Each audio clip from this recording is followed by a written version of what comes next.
हाँ जी बेटा, आप करते पे चैप्टर नंबर 5। बेटा आप आसन कर रहे ਸੀਗੇ। आसन ਦੇ ਵਿੱਚ ਹੁਣ ਆਪਾਂ 5th ਆਸਨ ਕਰਨਾ है, नौका आसन। नौका बेटा, नौका ਨੂੰ संस्कृत वर्ड है, ਇਹਨੂੰ वैसे अपने इंग्लिश च बोट कह ਦਿੰਦੇ ਨੇ।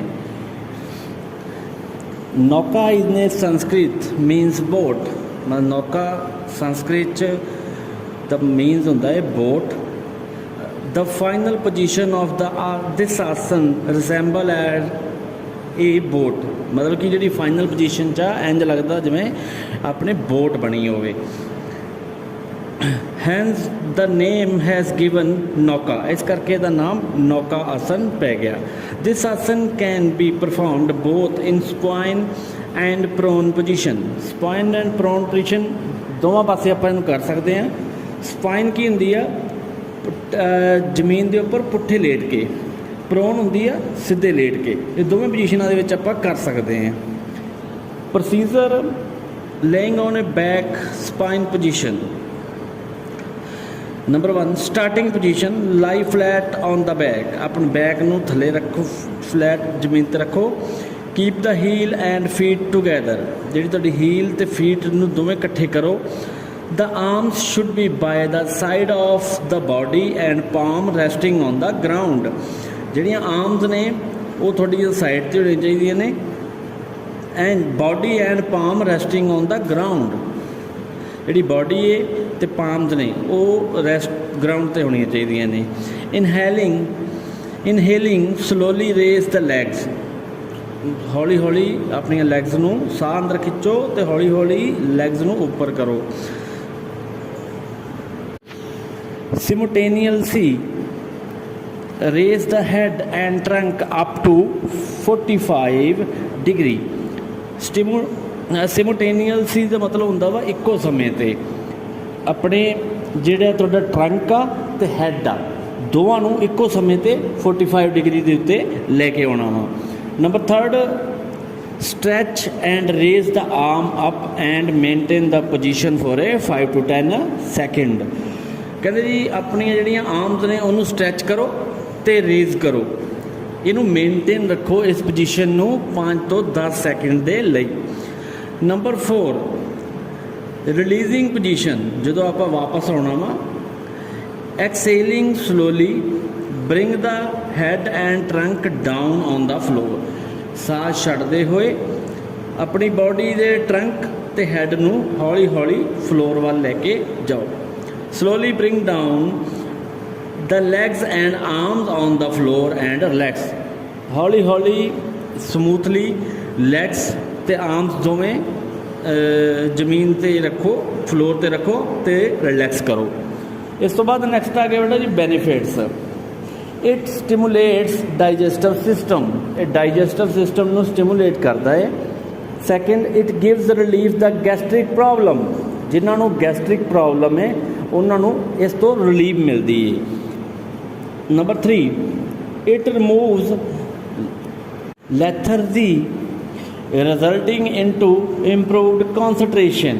ਮਤਲਬ ਲੈਥਰਜੀ ਹੁੰਦਾ ਵਾ ਸੁਸਤੀ ਪੈਣਾ, ਉਹਨੂੰ ਰਿਮੂਵ ਕਰਦੀ ਆ। ਇਹਦੇ ਰਿਜ਼ਲਟ ਵਜੋਂ ਕੌਨਸਨਟ੍ਰੇਸ਼ਨ ਇੰਪਰੂਵ ਹੁੰਦੀ ਆ। It removes nervous tension and bring relaxation, ਜਿਹੜੀ ਨਰਵਸ ਟੈਂਸ਼ਨ ਆਪਣੀ ਉਹ ਰਿਮੂਵ ਹੁੰਦੀ ਆ ਅਤੇ ਰਿਲੈਕਸੇਸ਼ਨ ਆਉਂਦੀ ਆ। Number 5 it reduce fat around the waist and abdominal, ਜਿਹੜੀ ਆਪਣੀ ਵੇਸਟ ਆ ਜਾਂ ਆਪਣੇ ਅਬਡੋਮੀਨਲਸ ਨੇ ਉਹਨਾਂ ਦੀ ਵੇਸਟ ਨੂੰ ਰਿਡਿਊਸ ਕਰਦੀ ਆ। ਇਹਦੇ ਵਿੱਚ ਪ੍ਰੀਕਾਸ਼ਨਸ ਆਪਾਂ ਕੀ ਲੈ ਸਕਦੇ ਹਾਂ।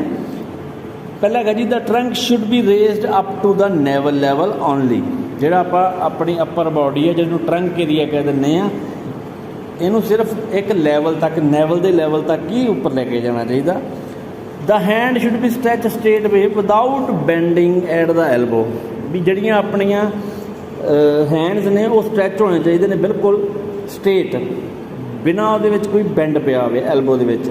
ਡੂ ਨਾਟ ਰੇਜ਼ ਟਰੰਕ ਔਰ ਲੈਗਸ ਅਨਪੈਰਲਲ ਵੇ, ਨਾ ਹੀ ਆਪਾਂ ਟਰੰਕ ਨੂੰ ਨਾ ਹੀ ਲੈਗ ਨੂੰ ਅਨਪੈਰਲਲ ਵੇ 'ਚ ਹੋਣਾ ਚਾਹੀਦਾ, ਬਿਲਕੁਲ ਪੈਰਲਲ ਹੋਣੀਆਂ ਚਾਹੀਦੀਆਂ ਨੇ। ਹੁਣ ਤੋਂ ਬਾਅਦ ਬੇਟਾ ਕੰਟਰਾ ਇੰਡੀਕੇਸ਼ਨਸ ਇਹਦੀਆਂ ਹੈਗੀਆਂ ਨੇ। People suffering from hernia should not perform practice this asana. ਜਿਸ ਇਨਸਾਨ ਨੂੰ ਹਰਨੀਆਂ ਦੀ ਪ੍ਰੋਬਲਮ ਹੈ ਉਹਨਾਂ ਨੂੰ ਇਹ ਆਸਨ ਨਹੀਂ ਕਰਨਾ ਚਾਹੀਦਾ। ਨੈਕਸਟ 6 ਆ ਗਿਆ ਜੀ ਵ੍ਰਿਕਸ਼ ਆਸਨ। ਵ੍ਰਿਕਸ਼ ਮੀਨਸ ਹੁੰਦਾ ਜੀ tree. This is a balancing asana. ਇਹ ਇੱਕ ਬੈਲੈਂਸਿੰਗ ਆਸਨ ਹੈ।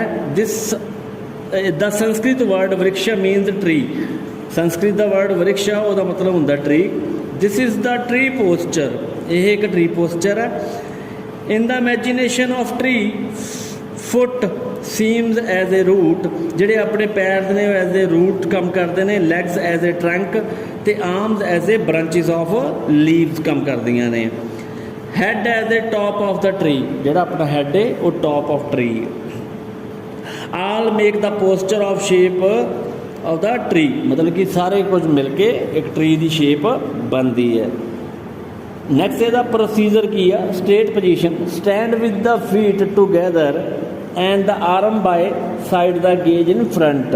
ਮਤਲਬ ਕਿ ਦੋਵੇਂ ਪੈਰ ਜੋੜ ਕੇ ਖੜੇ ਹੋਵੋ ਅਤੇ ਆਰਮਸ ਨੂੰ ਇੱਕ ਸਾਈਡ 'ਤੇ ਫਰੰਟ 'ਤੇ ਗੇਜ ਕਰੋ ਜੀ ਬੇਟਾ। ਨੈਕਸਟ ਸੈਕਿੰਡ ਪੁਆਇੰਟ ਹੈਗਾ ਜੀ ਆਪਣਾ ਵ੍ਰਿਕਸ਼ ਆਸਨ ਦਾ। Bend the right leg at the knee. ਮਤਲਬ ਕਿ ਆਪਣੀ ਨੀ ਤੋਂ ਰਾਈਟ ਲੈਗ ਨੂੰ ਬੈਂਡ ਕਰੋ। Keep the sole of the right foot as high as possible in the inside of left leg thigh. ਮਤਲਬ ਕਿ ਜਿਹੜੀ ਆਪਣਾ ਰਾਈਟ ਫੁੱਟ ਆ ਉਹਦਾ ਜਿਹੜੀ ਸੋਲ ਆ ਪੈਰ ਦਾ ਥਲੜਾ ਹਿੱਸਾ ਉਹਨੂੰ ਜਿੰਨਾ ਪੋਸੀਬਲ ਹੋ ਸਕੇ ਆਪਣੀ ਲੈਫਟ ਥਾਈ 'ਤੇ ਇਨਸਾਈਡ ਟੋਸ 'ਤੇ ਰੱਖੋ। Balancing on the left foot. Left foot 'ਤੇ ਬੈਲੈਂਸ ਬਣਾਓ। Raise both the arm over the head. ਦੋਵੇਂ ਹੱਥਾਂ ਨੂੰ ਉਹ ਹੈਡ ਦੇ ਉੱਪਰ ਚੱਕੋ। And join the palm together. ਦੋਵੇਂ ਪਾਮਸ ਨੂੰ ਆਪਸ ਵਿੱਚ ਜੋੜੋ। May bring both the arms in a front of the chest with palm joint together. ਮਤਲਬ ਕਿ ਇਹ ਆਰਮ ਦੋਵੇਂ ਫਰੰਟ ਆਫ ਦਾ ਚੈਸਟ ਜਾਣਗੀਆਂ ਵਿਦ ਪਾਮ ਜੁਆਇੰਟ ਟੂਗੈਦਰ। ਦੋਵੇਂ ਜੁੜ ਜਾਣਗੀਆਂ। Hold the position for 10 to 15 second. 10 ਤੋਂ 15 ਸੈਕਿੰਡ ਲਈ ਹੋਲਡ ਕਰੋ ਇਸ ਪੋਜੀਸ਼ਨ 'ਤੇ। Number 4 releasing position. Take both arms down by the side of the body. ਦੋਵਾਂ ਬਾਰਮਸ ਨੂੰ ਆਪਣੀ ਸਾਈਡ ਆਫ ਦਾ ਬਾਡੀ ਥੱਲੇ ਕਰਨੀਆਂ ਚਾਹੀਦੀਆਂ, ਡਾਊਨ ਕਰਨੀਆਂ ਚਾਹੀਦੀਆਂ। Number 5 bring down the right leg on the floor and stand erect. ਜਿਹੜੀ ਤੁਹਾਡੀ ਰਾਈਟ ਲੈਗ ਆ ਉਹਨੂੰ ਫਲੋਰ 'ਤੇ ਰੱਖੋ ਅਤੇ ਸਿੱਧੇ ਖੜੇ ਹੋ ਜਾਓ। Repeat the procedure from the left leg. ਦੂਜੇ ਪਾਸੇ ਵੀ ਇਹ ਫਿਰ ਪਰਫੋਰਮ ਕਰੋ। ਬੈਨੀਫਿਟਸ ਇਹਦੇ ਵਿੱਚ ਆ ਗਏ ਬੇਟਾ। ਪਹਿਲਾ ਹੈਗਾ ਜੀ regular practice of the this posture will help the developing concentration among student.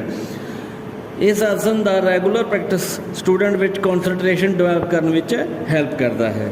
Regular practice of the Vrikshasana improve the balance and coordination. ਵੀ ਰੈਗੂਲਰ ਇਹਦੀ ਪ੍ਰੈਕਟਿਸ ਕਰਨ ਨਾਲ ਕੀ ਹੁੰਦਾ? ਬੈਲੈਂਸ ਬਣਦਾ ਹੈ ਅਤੇ ਕੋਆਰਡੀਨੇਸ਼ਨ ਬਾਡੀ ਦੀ ਵਧੀਆ ਹੁੰਦੀ ਹੈ। It improve the blood circulation. ਇਹਦੇ ਨਾਲ ਕੀ ਹੁੰਦਾ? ਬਲੱਡ ਸਰਕੂਲੇਸ਼ਨ ਇੰਪਰੂਵ ਹੁੰਦਾ ਵਾ। It tone up muscle of the legs. ਜਿਹੜੇ ਲੈਗਸ ਦੇ ਮਸਲ ਨੇ ਉਹਨਾਂ ਨੂੰ ਟੋਨ ਅਪ ਕਰਦੀ ਹੈ। ਪ੍ਰੀਕਾਸ਼ਨਸ ਇਹਦੇ ਵਿੱਚ ਕੀ ਲੈਣੇ ਚਾਹੀਦੇ ਨੇ? Attention should be focused on any fixed point on A front. ਕਹਿੰਦੇ ਜੀ ਫਰੰਟ ਵਿੱਚ ਕਿਸੇ ਵੀ ਫਿਕਸ ਪੁਆਇੰਟ 'ਤੇ ਫੋਕਸ ਕਰਨਾ ਚਾਹੀਦਾ ਹੈ। Try maintain the balance of the body on the one leg. ਇੱਕ ਲੱਤ 'ਤੇ ਬਾਡੀ ਦਾ ਬੈਲੈਂਸ ਬਣਾਈ ਰੱਖਣ ਦੀ ਟਰਾਈ ਕਰਨੀ ਚਾਹੀਦੀ ਹੈ। ਨੈਕਸਟ ਆ ਗਿਆ ਜੀ do not bend the body in a final posture. ਵੀ ਫਾਈਨਲ ਪੋਸਚਰ ਦੇ ਵਿੱਚ ਬਾਡੀ ਨੂੰ ਬੈਂਡ ਨਹੀਂ ਕਰਨਾ ਚਾਹੀਦਾ। ਨੈਕਸਟ ਆ ਗਿਆ ਜੀ contraindications. Person having reeling sensation should not practice this asana. ਜਿਸ ਵਿਅਕਤੀ ਨੂੰ ਰੀਲਿੰਗ ਸੈਂਸੇਸ਼ਨਸ ਹਨ ਉਹ ਇਸ ਦੀ ਪ੍ਰੈਕਟਿਸ ਨਹੀਂ ਕਰਨੀ ਚਾਹੀਦੀ। ਨੈਕਸਟ 7th ਆ ਗਿਆ ਜੀ ਲਾਸਟ ਪੁਆਇੰਟ ਹੈਗਾ ਜੀ ਗਰੁੜ ਆਸਨ। Garud means eagle. This asana is named after well knowing bird Garuda. ਵੀ ਇਹਦਾ ਨਾਮ ਬਾਅਦ ਵਿੱਚ ਪਿਆ ਜਿਹਨੂੰ ਆਪਾਂ ਬਹੁਤ ਜ਼ਿਆਦਾ ਵੈਲ ਨੋਨ ਬਰਡ ਆ ਜਿਹਨੂੰ ਕਹਿੰਦੇ ਗਰੁੜ ਕਹਿੰਦੇ ਆ। In this asana the hand with a arm placed in a front look like the back of an eagle. ਦੋਵੇਂ ਹੱਥ ਆਪਸ 'ਚ ਇਸ ਤਰ੍ਹਾਂ ਬਣੇ ਹੁੰਦੇ ਨੇ ਜਿਵੇਂ ਆਪਾਂ ਨੂੰ ਲੱਗਦਾ ਹੈ ਫਰੰਟ ਐਵੇਂ ਲੱਗਦਾ ਹੈ ਜਿਵੇਂ ਈਗਲ ਹੁੰਦੀ ਹੈ।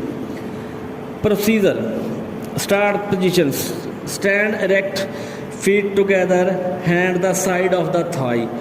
ਵੀ ਸਿੱਧੇ ਖੜੇ ਹੋ, ਦੋਵੇਂ ਪੈਰਾਂ ਨੂੰ ਜੋੜੋ, ਹੈਂਡਸ ਥਾਈ ਦੀ ਸਾਈਡ 'ਤੇ ਹੋਣੇ ਚਾਹੀਦੇ ਆ। Balancing on the left foot ਵੀ ਲੈਫਟ ਫੁੱਟ ਤੇ ਬੈਲੈਂਸ ਬਣਾਓ। Raise the leg right leg ਨੂੰ ਉੱਪਰ ਚੱਕੋ। Bend the right knee and walk around the left leg, ਜਿਹੜੀ ਲੈਫਟ ਲੈਗ ਆ ਉਹਦੇ ਅਰਾਊਂਡ ਆਪਣੇ ਰਾਈਟ ਲੈਗ ਨੂੰ ਲਪੇਟੋ। Entwine the forearm keeping the left elbow remaining below. ਉਸੇ ਤਰ੍ਹਾਂ ਹੀ ਆਪਣੀਆਂ ਦੋਵਾਂ ਬਾਜੂਆਂ ਨੂੰ ਇੱਕ ਦੂਜੇ ਦੇ ਉੱਪਰ ਲਪੇਟਣਾ ਚਾਹੀਦਾ ਹੈ। Keep trunk as erect as possible, ਜਿੰਨਾ ਹੋ ਸਕੇ ਆਪਣਾ ਅਪਰ ਬੋਡੀ ਪਾਰਟ ਹੈ ਉਹਨੂੰ ਸਿੱਧਾ ਰੱਖਣਾ ਹੈ। Maintain the posture 5 to 10 second, 5 ਤੋਂ 10 ਸੈਕਿੰਡ ਲਈ ਮੇਨਟੇਨ ਕਰਕੇ ਰੱਖੋ। Releasing position, release arms, put the right foot down on the floor. ਆਪਣੇ ਆਰਮਸ ਨੂੰ ਰਿਲੀਜ਼ ਕਰੋ ਤੇ ਰਾਈਟ ਫੁੱਟ ਨੂੰ ਡਾਊਨ ਕਰੋ ਫਲੋਰ ਦੇ ਉੱਪਰ। Come to the starting position, ਫਿਰ ਸਟਾਰਟਿੰਗ ਪੋਜੀਸ਼ਨ ਤੇ ਆ ਜਾਓ। Repeating by changing the position of leg and arm, ਆਪਣੀ ਲੈਗ ਤੇ ਆਰਮ ਦੀ ਪੋਜੀਸ਼ਨ ਚੇਂਜ ਕਰਕੇ ਦੂਸਰੀ ਸਾਈਡ ਤੇ ਨੂੰ ਕਰੋ।